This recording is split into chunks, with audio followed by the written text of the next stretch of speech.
Bonjour tout le monde, vous m'entendez bien? Super, bonjour à vous tous. Bon dimanche à tous. Alors, une bienvenue particulière à ceux qui sont en visite parmi nous euh, et ceux qui sont avec nous pour la première fois aussi. Alors, c'est une joie de pouvoir célébrer le Seigneur avec vous. Je vous invite à courber vos têtes, courbons nos têtes en ce moment, euh, alors que nous nous apprêtons à méditer la parole de Dieu. Seigneur notre Dieu, merci pour le don de ton Fils Jésus. Merci pour le don de la vie véritable, la vie éternelle, par sa mort, par sa résurrection et par le don de son Esprit. Merci Seigneur parce que tu prends plaisir à te révéler à nous encore aujourd'hui. Merci pour ta parole par laquelle tu nous parles encore clairement, ô Dieu, ta parole vivante. Permets ce matin, alors qu'on médite ta parole, que nous ayons les cœurs humbles et sensibles pour entendre ta voix, pour la mettre en pratique, pour être changés. De plus en plus en ceux que tu veux faire de nous, des hommes et des femmes, des enfants, des ados, qui ressemblent de plus en plus à ton Fils Jésus. Dans le nom duquel nous te prions. Amen.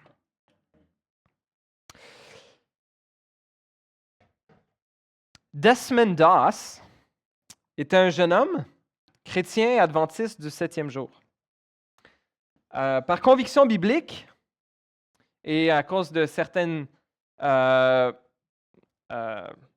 compréhensions littérales du 6e commandement, tu ne tueras pas, il avait lui-même pris un fusil pour enlever un fusil de son père qui avait, en tout cas, avait eu une échauffourée avec son oncle et il s'était dit par après qu'il ne toucherait plus jamais un fusil de sa vie. Mais lorsque la Deuxième Guerre mondiale a éclaté, et comme jeune Américain, il a eu la conviction de s'enrôler dans l'armée, même s'il aurait eu la possibilité d'être un objecteur de conscience. Il a décidé quand même de s'engager dans l'armée, mais il a décidé, je vais faire comme Jésus. Au lieu de prendre des vies, je vais les sauver. Et Desmond Doss s'est engagé donc comme medic, comme infirmier de combat, et lors de son entraînement, lors de son bootcamp, il a été méprisé, ridiculisé par les autres hommes de son bataillon, alors que lui, qu'est-ce qu'il peut bien vouloir venir faire dans l'armée, à même pas être prêt à toucher un fusil. Et un sergent mentionne qu'il pensait que Desmond Doss était un lâche de ne pas vouloir toucher un fusil. Mais comme infirmier de combat, il a mis sa vie en danger pour sauver celle de ses collègues de son bataillon, et comme peu d'entre eux auraient osé le faire. Son acte le plus célèbre est la falaise de Hacksaw Ridge à la bataille d'Okinawa en mai 1945. Son unité était repoussée sur l'escarpement, et alors que la plupart des soldats avaient dû battre en retrait sous un feu intense, Doss resta seul sur le plateau pour secourir les blessés. Pendant des heures, il transporta les soldats jusqu'au bord de la falaise et les descendit un à l'aide d'une corde. Pendant ses sauvetages, il répétait cette prière devenue célèbre, « Seigneur, aide-moi à en sauver encore un ». Doss estimait qu'il a secouru environ 50 hommes ce jour-là, tandis que l'armée parle d'environ 100. Le chiffre officiel retenu fut 75. Il fut blessé par une grenade, puis par un tir de sniper, mais il continua de soigner d'autres soldats avant d'être évacué. On raconte même qu'il était placé sur une civière et qu'un autre homme à côté de lui a été tiré. Il a roulé en bas de la civière et a dit aux autres, « Non, prenez-lui, je vais attendre la prochaine civière. » Le sergent qui pensait que Desmond Doss était un lâche de ne pas vouloir toucher un fusil, a dit que Doss s'est avéré être l'homme le plus brave et le plus héroïque qu'il n'ait jamais connu. Il a été le premier objecteur de conscience à recevoir la célèbre Medal of Honor aux États-Unis, la plus haute décoration militaire américaine, alors qu'il n'a jamais porté d'armes au combat. Était-il lâche ou était-il courageux? L'histoire s'est souvenue de lui comme d'un homme incroyablement courageux. Et son histoire a été racontée dans le film nommé Hacksaw Ridge, justement le nom de cette falaise où il y a eu ce célèbre combat en mai 1945 qui met en vedette Andrew Garfield, connu entre autres pour avoir joué Spider-Man il y a plusieurs années. Je ne sais pas s'il y en a qui ont vu le film.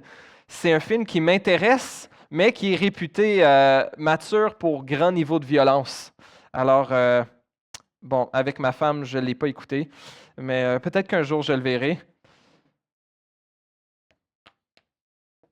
Était-il lâche? Était-il courageux? J'avais l'impression personnellement que je n'étais pas quelqu'un qui vivait de la peur. Je vous ai déjà partagé ceci. Non, moi, je suis un gars quand même. Non, j'ai pas peur. J'étais stressé. Mais j'ai jamais vécu, ma vie n'a jamais vraiment été en danger. Mais je ne m'associais pas au sentiment de ressentir de la peur. Je pouvais appeler ça autrement. Mais il y a plusieurs années, je me suis rendu compte que, ah oui, ce que je vivais, dans le fond, la Bible, elle appelle ça de la peur. Il y a des situations dans notre vie où nous allons vivre de la peur. Le Seigneur nous a donné la peur comme un sain mécanisme pour notre survie, pour être capable de garder notre vie en danger, garder notre vie du danger. Mais bien souvent, face à la peur, nous pouvons agir de différentes façons. Nous pouvons agir, et j'utilise un terme cru, avec lâcheté, si nous cédons à la peur, ou nous pouvons agir avec courage. Cet été, on parcourt une série thématique qu'on appelle « Vices et vertus ». On regarde différents vices, péchés, tentations auxquels on est bien souvent tous en proie. La semaine passée, on parlait de paresse. Quelques semaines, on parlait de doute. On a parlé d'orgueil.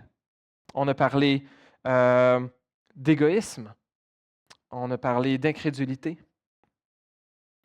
Aujourd'hui, j'aimerais aborder la question de la peur face à ces deux angles. Et j'aimerais prétendre que dans la majorité des cas, lorsque nous sommes en proie à la peur, nous avons deux façons d'agir. Nous pouvons céder à la peur, nous retirer, fuir et agir avec lâcheté, ou bien nous pouvons agir avec courage. La définition inspirée du Larousse du courage est celle-ci. Le courage est une force morale et une fermeté de caractère qui permettent d'affronter le danger, la peur, la souffrance ou les difficultés. Des synonymes sont l'audace, la bravoure, l'héroïsme, la vaillance. Et des antonymes, des contraires sont la lâcheté, la peur. Écoutez, c'est des beaux termes français qu'on n'utilise pas souvent aujourd'hui. La couardise, qui ressemble à cowardice en anglais, la couardise, et la poltronnerie. Ah wow, la poltronnerie, c'est quand la dernière fois que vous avez entendu ce mot-là? Pour Greg, c'est la première fois aujourd'hui. Dans l'Antiquité, le courage était une vertu centrale. Pour les Grecs et les Romains, le courage était l'une des plus grandes vertus. Même pour Aristote, un grand philosophe de l'Antiquité grecque, dont la pensée a fortement influencé la pensée occidentale, le courage faisait partie de ces quatre vertus cardinales. Je ne sais pas où je l'ai ici dans mes notes, mais de mémoire, il y avait la sagesse, la justice, le courage et la tempérance. Vous voyez, la maîtrise de soi. Oh, nous, on va en parler dans quelques semaines. Aussi, la Bible a des choses à dire là-dessus. Et pour Aristote, c'est quelque chose qui était intéressant que j'avais vu en philosophie à l'époque, et il y en a ici qui ont étudié bien plus en philosophie que moi, mais pour Aristote, les vertus étaient le juste milieu entre deux extrêmes. Et pour lui, donc, le courage était le juste milieu entre l'excès de confiance, la témérité, et l'excès de crainte, qu'on pourrait appeler la lâcheté. L'affaire, c'est que le courage, ce n'est pas un juste milieu. Quelqu'un d'autre a dit, les vertus n'ont rien de tiède. C'est plutôt un sommet qu'il nous faut conquérir. Dans les dernières semaines, on réfléchit à comment l'Esprit de Dieu veut produire son fruit chez les enfants de Dieu. Le fruit de l'Esprit, l'amour, la paix, la joie, la patience. Je m'en souviens plus par cœur. Mais certaines de ces vertus qu'on est en train d'étudier ensemble, et on voit que on n'a pas à manifester ces vertus pour produire, pour faire que Dieu nous aime ou nous accepte plus. Non, ça c'est en sécurité. C'est pas par la vertu que Dieu nous accepte, mais grâce à l'œuvre de Christ, grâce à sa mort et sa résurrection, notre seul moyen de salut, comme on l'a partagé ensemble avec le repas du Seigneur. Parce que notre statut est sûr en Jésus, nous pouvons maintenant librement, par reconnaissance, par adoration, et nous allons, comme enfants de Dieu, produire le fruit de l'Esprit de Dieu. Et aujourd'hui, le courage n'est pas vraiment quelque chose dont on parle souvent. Peu d'entre nous avons déjà eu à faire face à une situation où notre vie était en danger, à faire face, comme Desmond Doss, à une situation où nous étions sur un champ de bataille et au lieu de fuir, nous avons avancé vers les lignes ennemies, soit pour continuer le combat ou pour aller sauver des soldats, des collègues dont la vie était en danger. Mais le courage chrétien, le courage est appelé à se manifester dans notre vie de toutes sortes de petites façons, ou de moyennes, ou de grandes façons. Grandir dans notre pratique de la vertu, c'est comme l'entraînement physique. C'est des muscles qu'on doit exercer. Si j'essayais de faire l'épaulé jeté et de lever 350 livres, c'est pas très surprenant que je ne serais pas capable. Mes muscles n'ont pas la capacité de supporter un tel poids.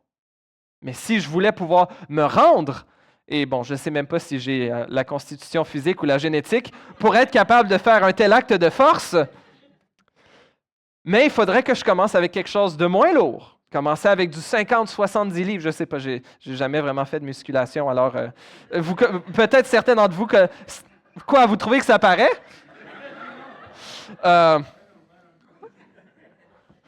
Mais pour être capable de lever des gros poids, il faut commencer par des poids qu'on est capable de maîtriser.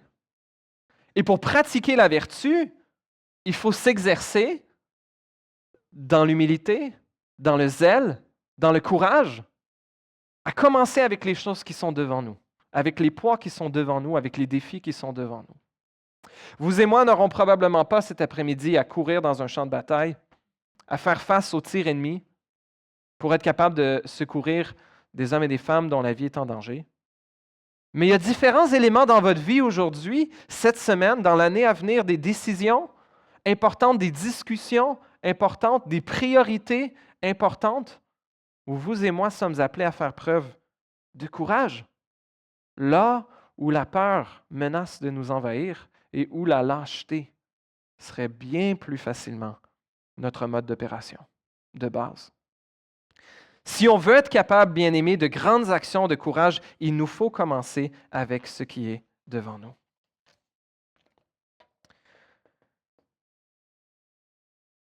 J'aimerais qu'on puisse regarder quelques passages bibliques. On va passer, je n'aurai pas un seul texte avec vous, on va regarder différents textes ce matin rapidement, voir qu'est-ce que la Bible a à nous dire par rapport au courage. Tout d'abord, je vous invite à tourner. On va être dans plusieurs passages aujourd'hui, dans Deutéronome, chapitre 1. Deutéronome, chapitre 1, donc Deutéronome qui est le 5e livre de la Bible. La fin de Deutéronome, chapitre 1. On va regarder les versets à partir du verset 28.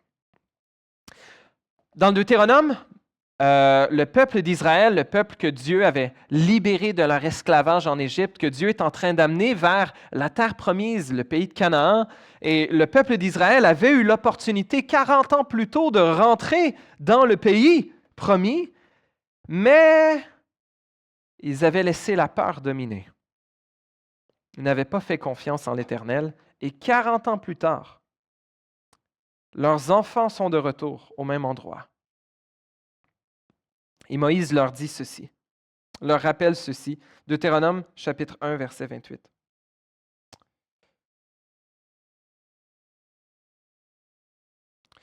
Où pourrions-nous monter? Nos frères nous ont fait perdre courage en disant, en parlant du peuple de Canaan, qu'ils étaient allés explorer, qu'ils étaient allés espionner. Ils ont dit, c'est un peuple plus grand et de plus haute taille que nous. Ce sont des villes grandes et fortifiées jusqu'au ciel. Nous y avons même vu des descendants d'Anak. Et là, c'est Moïse qui parle, verset 29. Je vous ai dit, ne tremblez pas et n'ayez pas peur. L'Éternel, votre Dieu, qui marche devant vous, combattra lui-même pour vous, conformément à tout ce qu'il a fait pour vous sous vos yeux en Égypte, puis dans le désert. Verset 32, ensuite, malgré cela, vous n'avez pas eu confiance en l'Éternel, votre Dieu. Ce que j'aimerais on peut retirer différentes choses de ce passage, mais une d'entre elles, c'est que le courage n'est pas l'absence de peur. Le courage s'exerce au milieu de la peur. Comme la définition du Larousse qu'on a vu tantôt, le courage, ce n'est pas la témérité, ce n'est pas de l'insouciance ou de la stupidité de ne pas être conscient qu'il y a un danger, un risque, une menace. Non, c'est une force morale, une fermeté de caractère qui permet d'affronter danger, peur, souffrance ou difficulté. Oui, le courage s'exerce au milieu de la peur. Allons un petit peu plus loin. Prochain livre biblique, Josué chapitre 1. Quelques mois plus tard, Moïse est maintenant mort. Et il a laissé la charge de diriger le peuple d'Israël à Josué. Dieu a désigné ce jeune homme qui faisait partie des seuls 2 espions qui avaient encouragé le peuple d'Israël. Non! Ayez confiance en l'Éternel. Regardez comment il a pris soin de nous. Regardez comment il a été puissant jusqu'à maintenant. Ne vous laissez pas mener, ne vous laissez pas diriger par la peur. Et là, Josué a des grandes chaussures à chausser maintenant. Moïse, celui que Dieu avait utilisé pour amener les 10 plaies d'Égypte, celui qui avait mené le peuple d'Israël, qui avait étendu son bâton, que la mer Rouge s'était séparée, que... Moïse, comment remplacer Moïse?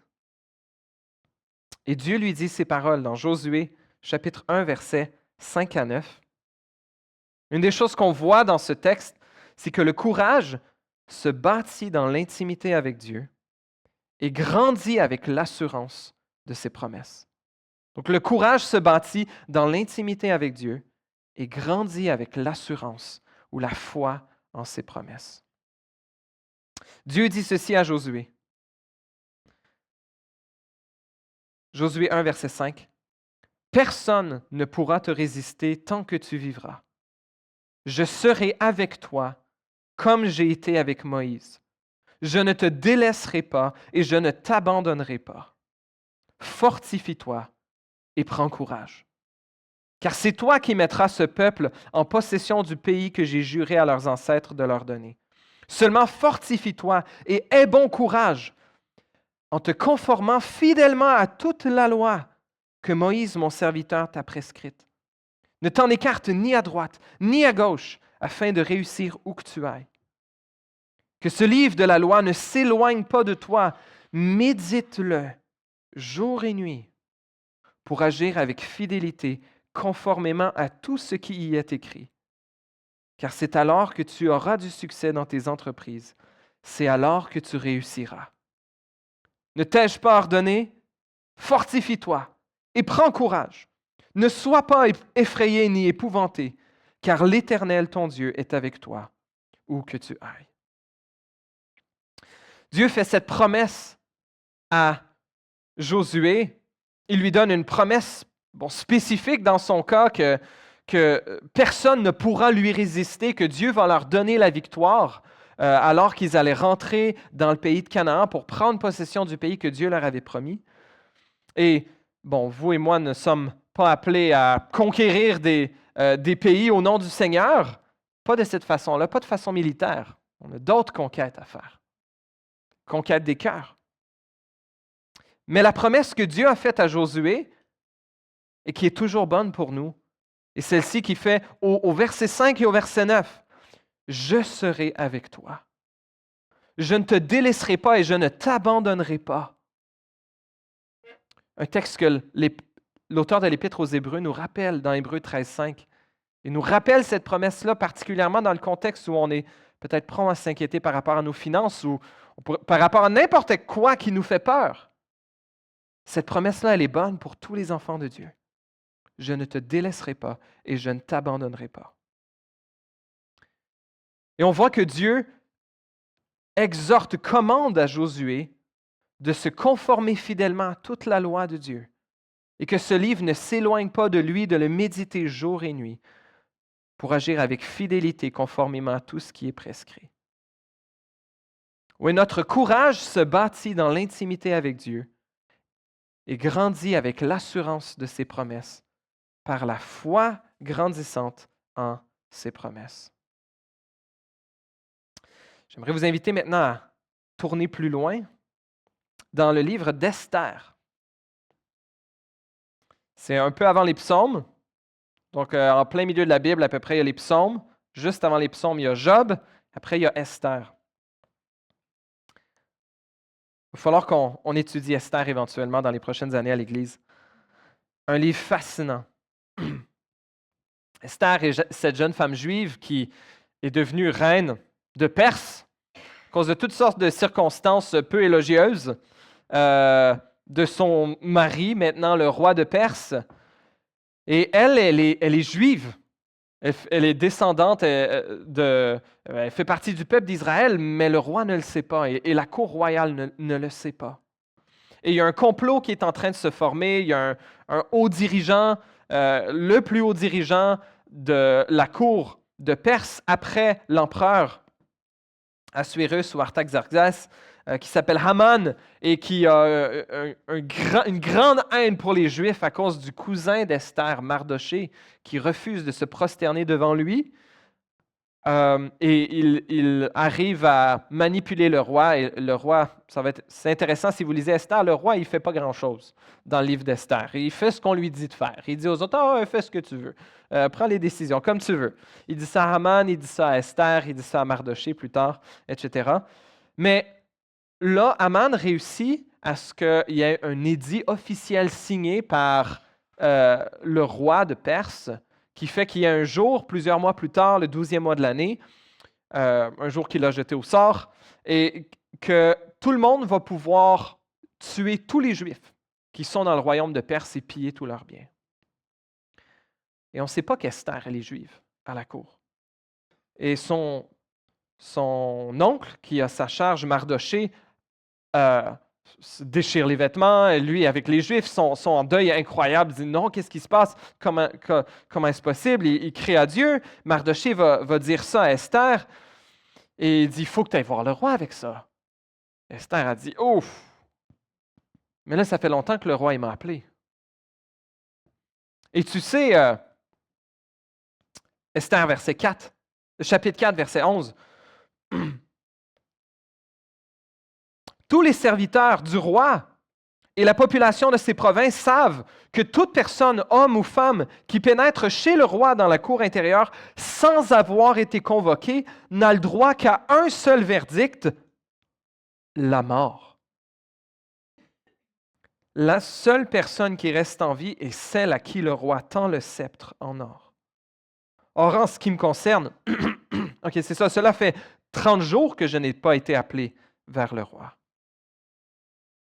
Et Mardoché lui fait répondre, verset 13, « Ne t'imagine pas que ta position au palais te permettra d'être sauvé, au contraire de tous les Juifs.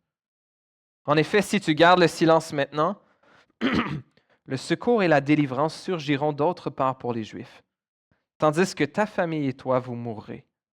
Qui sait? Peut-être est-ce pour une circonstance telle que celle-ci que tu es parvenu à la royauté. » Et c'est ça ici que je voulais, ces versets-ci, là, les deux prochains versets, le verset 16 particulièrement, où je voulais attirer votre attention.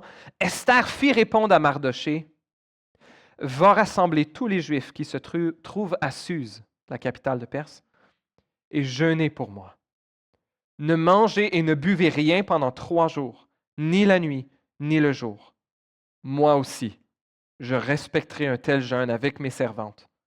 Et c'est dans ces conditions, c'est dans ces dispositions que je pénétrerai chez le roi.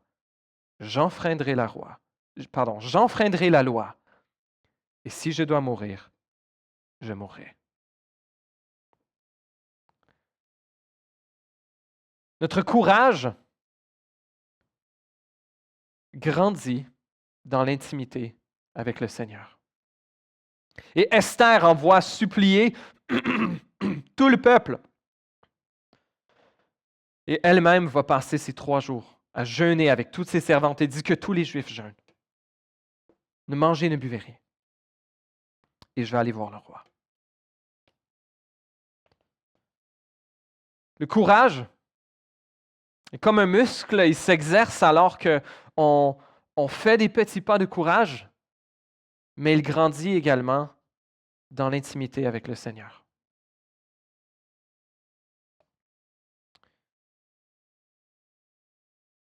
Allons un peu plus loin. Le livre des Proverbes. Proverbe chapitre 29, pardon. Proverbe 29, verset 25.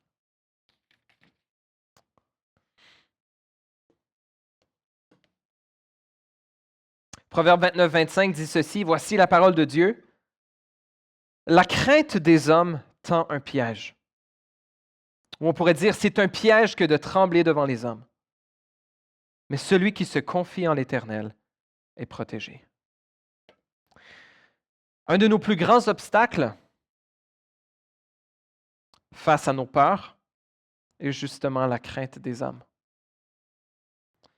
Et la parole de Dieu nous dit que le remède à la crainte des hommes est la crainte de l'Éternel.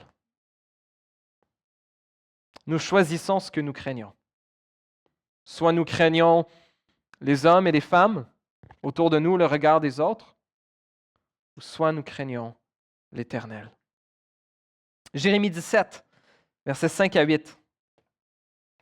On tourne encore plus loin. Après les psaumes, Proverbes, Ésaïe, Jérémie. Jérémie 17, un texte peut-être assez bien connu, qui dit ceci, « Voici ce que dit l'Éternel.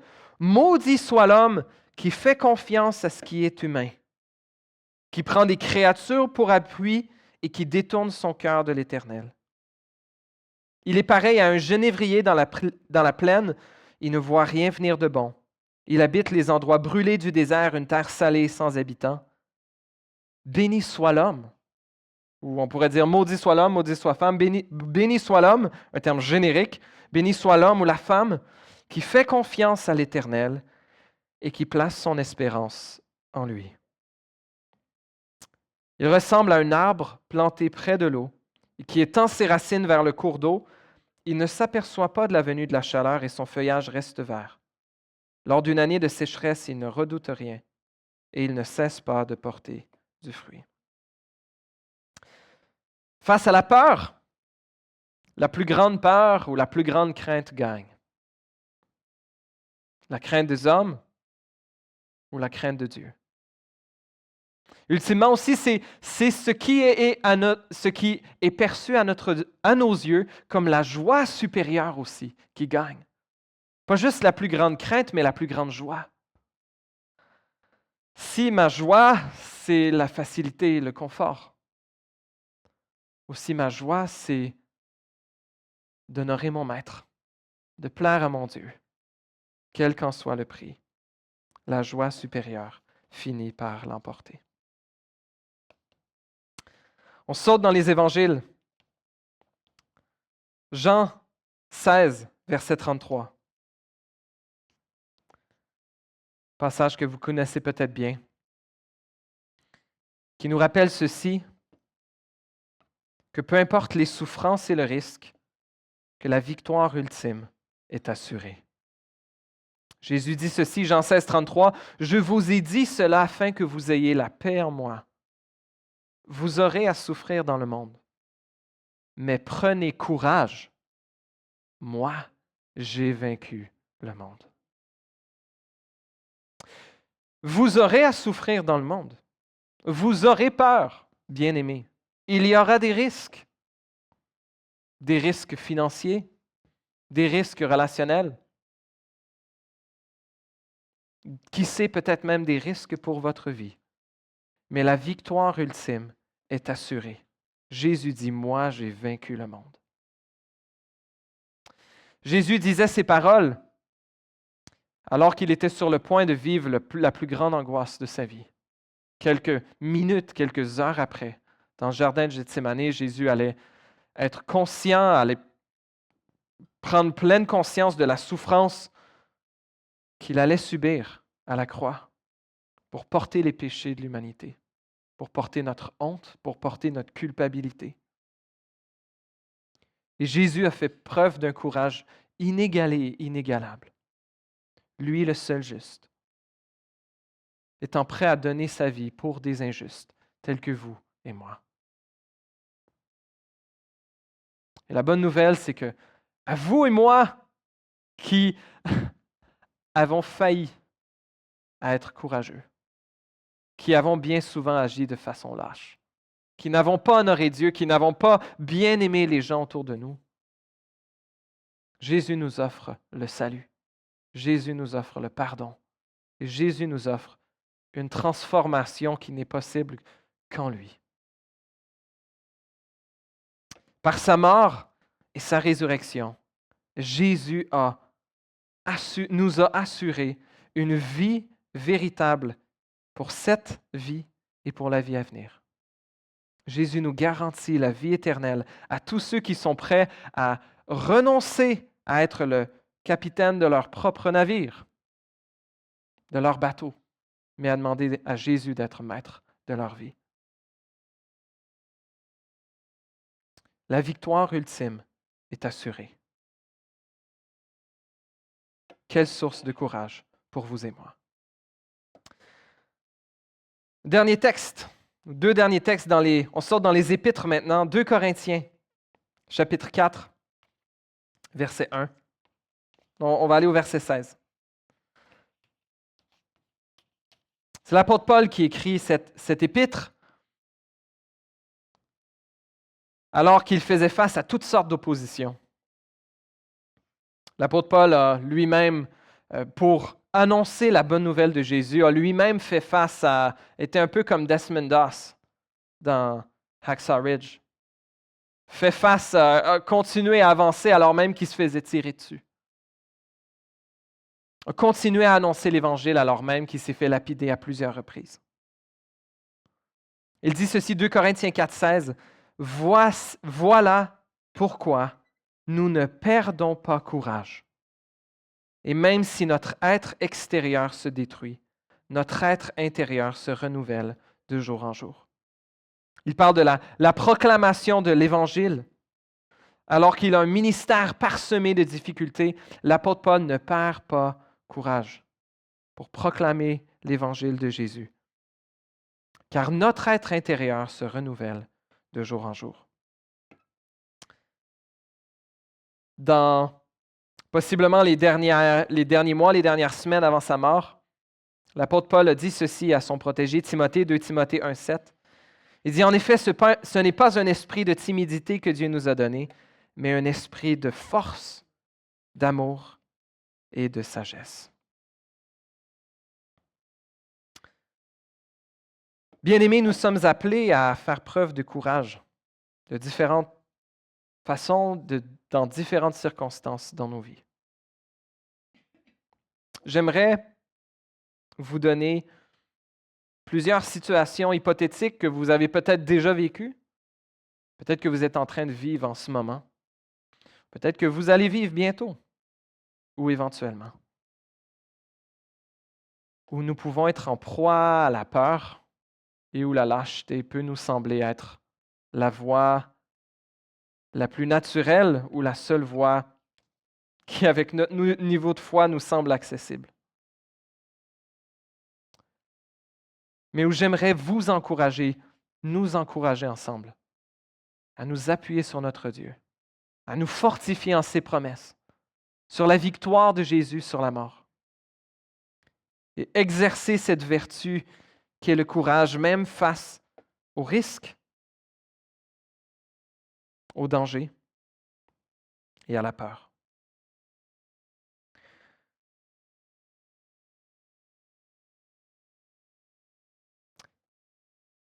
Certains d'entre vous, peut-être, voyez un comportement chez un de vos enfants qui demande ou qui devrait exiger un changement d'approche parentale. Par exemple,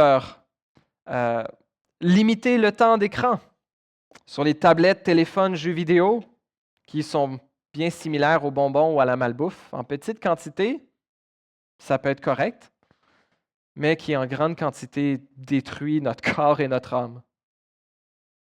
Et un enfant qui a eu un accès illimité aux écrans, imaginez un adulte qui a eu un accès illimité aux écrans et qu'une figure d'autorité lui dit « OK, non, maintenant ça va être limité » ou « Maintenant, il n'y aura pas ce niveau d'accès qu'il y avait avant. » Ben, ça va être la crise. C'est immanquable. Il va y avoir beaucoup d'opposition. Mais le bien futur de notre enfant en vaut la peine. Et combien de fois nous ne voulons pas changer, corriger le tir, changer le bateau de direction parce qu'il va y avoir des difficultés, parce qu'il va y avoir... Ah, ça va être trop difficile. Aussi bien juste continuer comme avant. Alors que le courage nous appelle à faire un changement.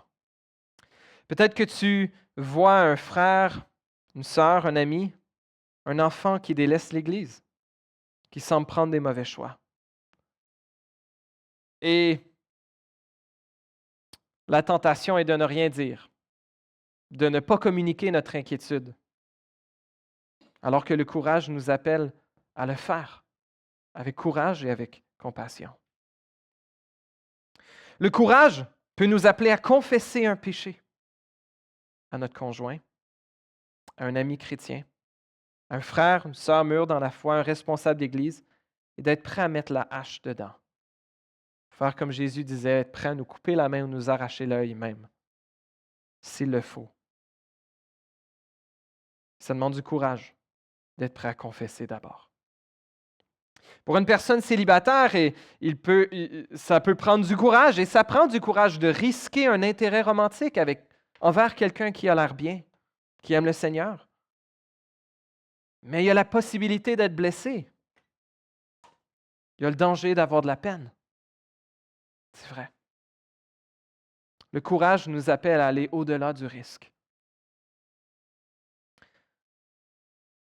Aujourd'hui, nombreux sont ceux qui ont peur d'avoir des enfants même. Ah, les enfants, ça demande beaucoup de travail, c'est beaucoup de renoncement à soi. Ça peut sembler plus facile de juste continuer notre vie comme ça.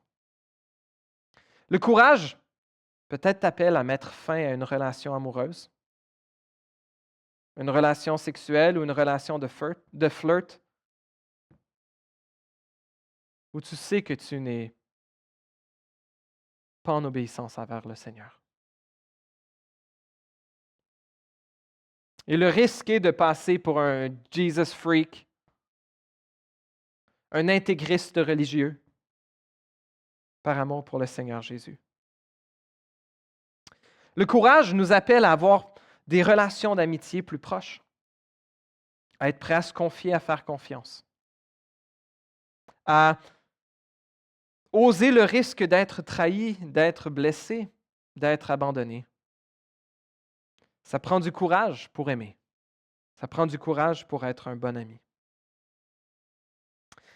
Ça prend du courage pour activement annoncer l'Évangile à un ami qui ne connaît pas le Seigneur. Être prêt à risquer une amitié par plus grand amour pour cette personne et pour le Seigneur. Es-tu prêt à risquer ton amitié? pour le salut éternel de cette personne. Bien aimé, souvent on se tait ou on repousse à plus tard et il y a une dose de discernement, ça prend de la sagesse spirituelle pour être capable de... euh, et, ça prend du discernement spirituel, mais parfois c'est plus la lâcheté que le discernement spirituel qui fait qu'on attend plus tard.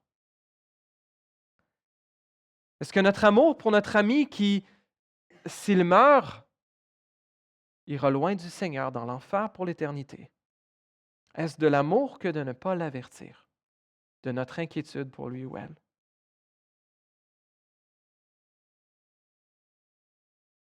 Ça peut demander du courage de persévérer dans tes vœux de mariage, malgré la maladie, les problèmes financiers ou les difficultés, ou le manque d'amour peut-être en ce moment.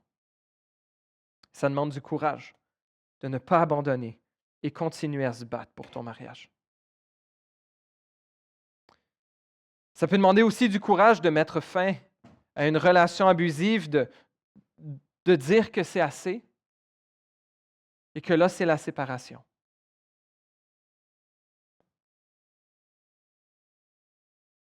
Ça peut être plus facile de rester dans une situation abusive, mais de dire, OK, non, là, on doit prendre la distance, on doit aller chercher de l'aide. Ça ne peut plus continuer comme ça. Ça va demander du courage de faire face à une grossesse non planifiée ou non désirée. Oh, je ne suis pas marié. On n'est pas vraiment en couple. Oh, qu'est-ce que ma famille va dire? Je ne suis pas prêt à ça. Ou bien, peut-être même comme chrétien marié, ah, mais ce n'est pas le bon moment, on n'est pas prêt encore. Ou, ah, la famille était finie. Notre plus vieux a 10 ans, commence. Non, on ne peut pas. Ou on a de la difficulté, on est passé à autre chose, on ne veut pas recommencer aux couches, ça va nous tuer. Il y aura inévitablement une mort. Soit la mort de notre vie comme nous l'avions voulu, ou soit la mort d'un enfant. Ça demande du courage.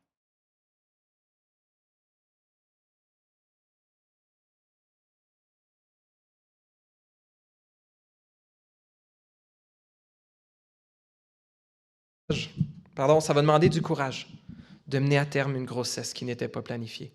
Et je vais vous dire, il y a de l'aide. Que ce soit pour vous, que ce soit pour un ami, que ce soit pour maintenant ou que ce soit pour dans 10 ans, il y a de l'aide.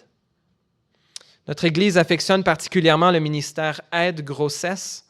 Aidegrossesse.org est une équipe d'intervenantes chrétiennes qui vont chercher à vous accompagner alors que vous êtes peut-être en plein milieu d'une grossesse non planifiée, pour vous, pour vos enfants, pour ta copine. Et peut-être que vous cherchez du soutien au deuil suite à un avortement. C'est un des services à faire par Aide Grossesse. Aujourd'hui, dans notre ère de célébration des libertés sexuelles, ça prend du courage de continuer à affirmer ce que la Bible a toujours affirmé, que le mariage, la sexualité, c'est le bon plan de Dieu uniquement dans un mariage entre un homme et une femme. Que ceux et celles qui sentent un déchirement entre leur corps et leur esprit, qui ont l'impression d'être nés dans le mauvais corps, ça prend officiellement du courage aujourd'hui pour dire que cette personne, au milieu de sa souffrance, au milieu de sa détresse, que la bonne chose à faire pour elle, pour lui, c'est d'apprendre à être reconnaissant pour comment Dieu l'a créé. Et vous savez, c'est même rendu criminel au Canada.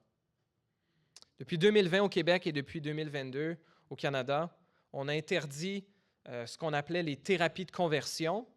Donc, on voulait interdire des situations où des gens cherchaient de l'aide et c'était une forme de torture, soit dans des églises ou ailleurs, alors qu'ils cherchaient à réprimer des désirs sexuels non désirés, une identité sexuelle non désirée. Mais maintenant, même les adultes consentants qui cherchent de l'aide, même des chrétiens, et il y en a qui luttent avec une attirance envers des personnes de même sexe, des chrétiens, des adultes consentants qui chercheraient de l'aide pour apprendre à être reconnaissants avec le sexe que Dieu leur a donné.